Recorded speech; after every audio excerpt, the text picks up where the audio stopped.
Ladies and gentlemen of the jury, we are here about Marisela Botello Valadez. She's a beautiful, young, 23-year-old girl, full of life, that came here to Dallas just to visit. She loved to travel. She had a friend here in Dallas. She came for a long weekend. Her plan was to come down October 2nd of 2020, spend a few days hanging out, doing things that 23-year-olds do, going down to Deep Ellum, going out to places to eat, meeting her friend Raul Ortiz, and hanging out with his friends. That's all this was about, was just a break from Seattle for a while. A break from her job where she was an assistant manager of Charlotte Russe. Just kind of a break from that family life of living with her parents and her little brother. Just to have some fun. But she never returned back on that flight that she had scheduled for October 5th, back to Seattle. If you can imagine, and I'm sure some of you that have flown before, and that announcement at the gate where you hear, we're looking for passenger so-and-so, and in this case, passenger Marisela Botello Valadez, please report to the gate. You know, I never thought about it until this case, what that could mean. And in this case, it meant Marisela Botello was stabbed brutally just in the early hours of that morning by this woman here, Lisa Dykes. Marisela had never even met her, did not even know her. But who she did meet was Charles Beltran. Charles Beltran was also a co-defendant in this case, and we expect that you will hear from him later. Charles Beltran, to understand the whys of this case, how it happened, why it happened, the motive, you have to understand a lot of the backstory. We're going to spend a lot of time putting the pieces of the puzzle together for you and showing you the backstory of this situation between Lisa Dykes, Charles Beltran, and a third co-defendant, Nina Morano. What you're going to learn is that Lisa Dykes met Charles Beltran. He's a much younger man. He is, at that time, in his late 20s. He was working at a bar that Lisa Dykes' son, Kyle Williams, was managing. Charles was a doorman. He's quite the ladies' man. He's very flirtatious. And that's just kind of what he does. He goes out, he parties, he has a rap career that's tried to start up, and just is a ladies' man. You're going to hear from lots of his girlfriends, several at one time, about who Charles Beltran is. The importance of that, and what you need to know, is that Lisa picked up on the fact that not only was Charles a ladies' man, he was also a young man that had no means for himself. He made about $100 a night at this bar being a doorman. Lisa Dykes could provide him with a life he had never lived before. She met him, she started taking him to fancy dinners, to places he never even dreamed about even going to eat, much less on a regular basis. Through that relationship, it became somewhat romantic and physical in nature. And what Lisa Dykes could provide for Charles Beltran was a good life, a car, a place to live, a studio for his rap career, and really just whatever he wanted, clothes-wise, rap for his music, anything she would provide for him. And what he provided for her was some sort of companionship, some physical relationship with her. This continued on until you heard the name Nina Morano. Nina Morano came into the picture. What you're going to learn there from colleagues of Lisa Dykes and people and associates that she knew was that she started talking about Nina. They'd been friends for a long time, and you're going to learn that Nina was recently widowed. She lived in Pennsylvania. She's a lawyer, recently widowed, and Lisa Dykes struck up a more intimate friendship with Nina than it had been before. Just months after the death of Nina's husband, Lisa Dykes and Nina Morano get married. They understood, though, that Charles Beltran would be a part of this relationship and a part of this situation. So the three of them had this physical relationship and this understanding between each other that they would have each other's back and they would take care of each other. All the while they knew, again, about Chuck being a ladies' man.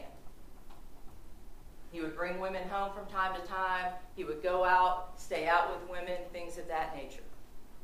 This relationship seemed to go okay at first, but then over time, Miss Dykes didn't really like that.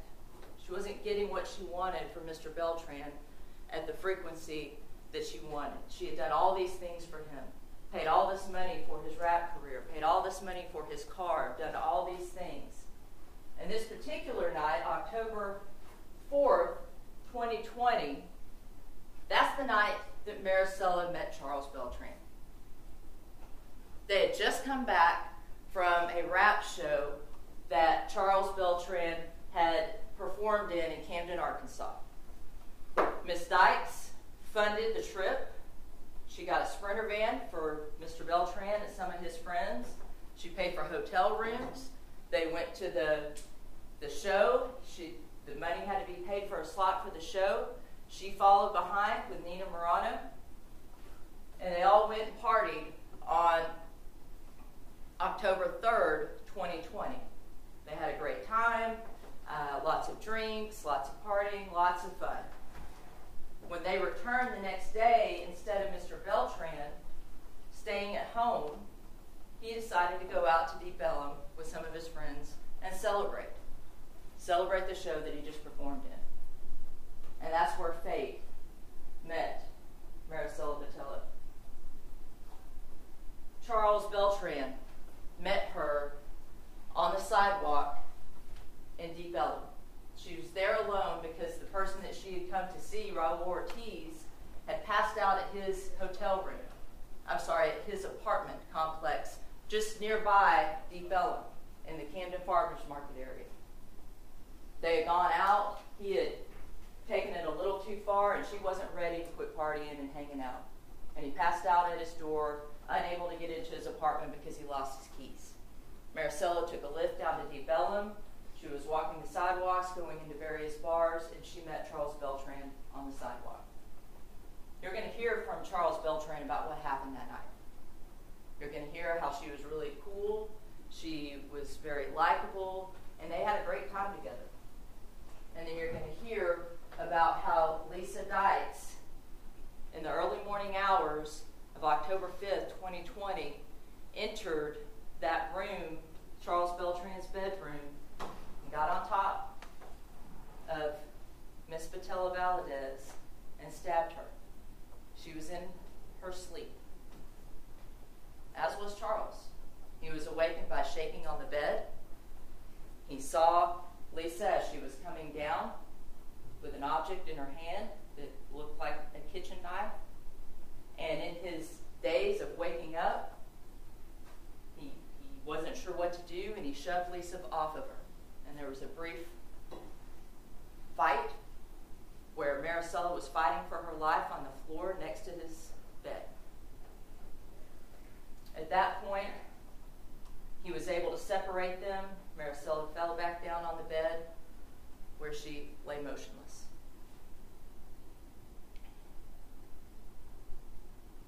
Just met this man hours ago. Never even knew this lady right here. From there, Charles panicked. He washed his hands off, cleaned up a little bit, came back to call 911, and she said, "Wait just a minute. Think about what you're doing." And he said, "Take care of this," and left.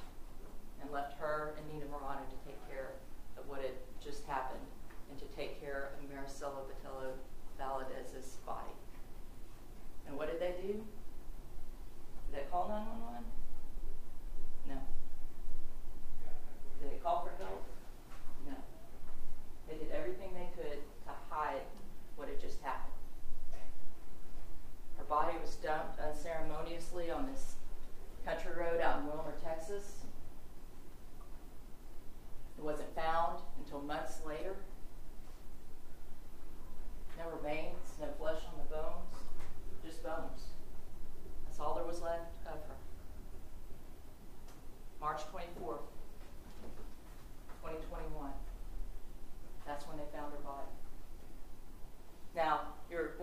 hear about not only the evidence that shows that it was Miss Dykes and Nina Morano that were out at that location where the body was found months later.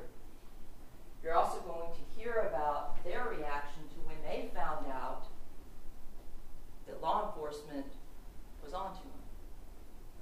They knew who they needed to look for. They knew who the last person was that was with Marisela Botello Valdez, and they knew they had to get out of town. On October 15th, the FBI contacted Miss Dykes at her place of employment. You're going to hear testimony about how she reacted to that.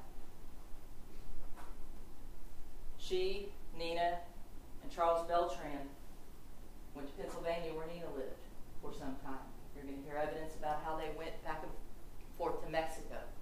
You're going to hear evidence about how they finally were arrested. Nina Morano and Lisa Beltran were finally arrested in Florida. Nina Morano was arrested first, and you would think Miss Dykes would wait around for her wife. The gig was up at that point. No, she continued to run and was picked up in Orlando the day after her wife was arrested in Miami, Florida at their apartment. You're going to see the evidence that was collected at that time, messages from cell phones, things that will tell you she knew that law enforcement was looking for her. She knew what she should have done. You would think that that would be the end of it, right? Miss Morano is a woman of means. As I had told you before, she was recently widowed from her husband that she had lived with and been married to for 30-something years. He had a lot of property. He had some money. Nina was an attorney. She had a lot of money. She was able to afford for her and Miss Dykes to bond out with the condition that they stay in Dallas on a leg monitor. You're going to hear evidence of 4 months they complied with that. And then on Christmas Day, their leg monitor quit sending signal to the ELM service provider. The signal was gone. Of course, it's Christmas. Nobody is watching continuously at that moment for this signal. And they were able to fly to Cambodia. If you want to go to a place where you know or you think that you are going to escape justice, Cambodia.